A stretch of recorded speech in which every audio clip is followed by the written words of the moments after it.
जय श्री राम। वरिष्ठ हनुमान की जय। गुरुदेव भगवान की जय।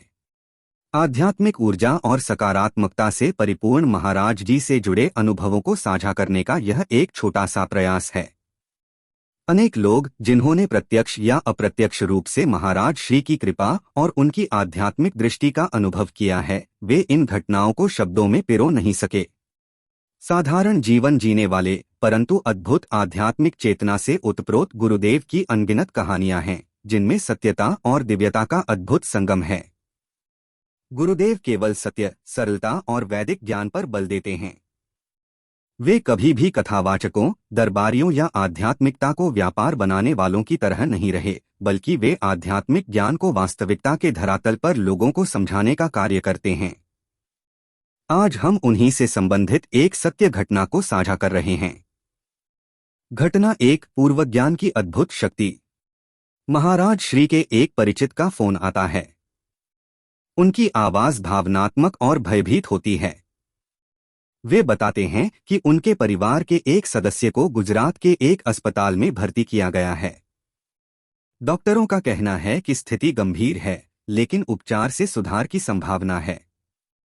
परंतु परिवार को कुछ ठीक महसूस नहीं हो रहा था, इसलिए उन्होंने मार्गदर्शन के लिए गुरुदेव से संपर्क किया। महाराज श्री ने तुरंत उत्तर दिया, मरीज को ऑक्सीजन की आवश्यकता है।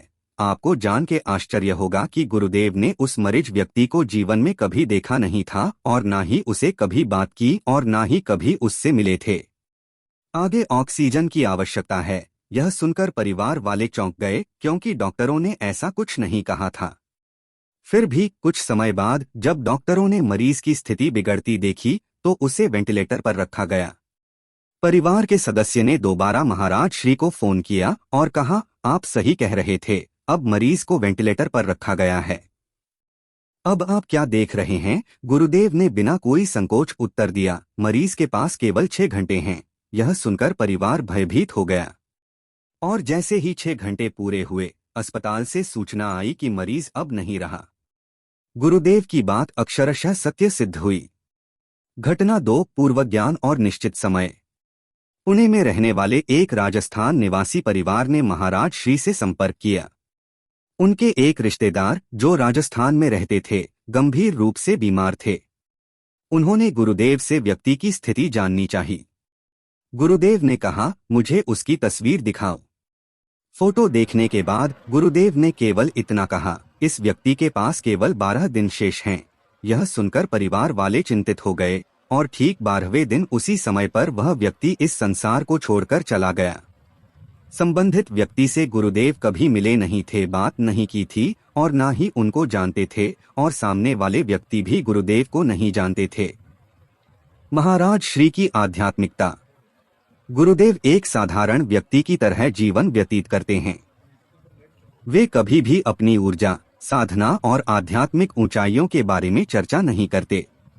नहीं वे किसी को प्रभावित करने के लिए अपनी सिद्धियों का प्रदर्शन करते हैं। वे अंधविश्वास, बलि प्रथा और झूठी परंपराओं के घोर विरोधी हैं। उनकी दृष्टि में आध्यात्मिकता का वास्तविक अर्थ कर्म, सत्य और गुरु की सही समझ में निहित है। गुरुदेव कभी नहीं कहते कि संसार छोड़कर केवल भजन पूजन में लग जाओ।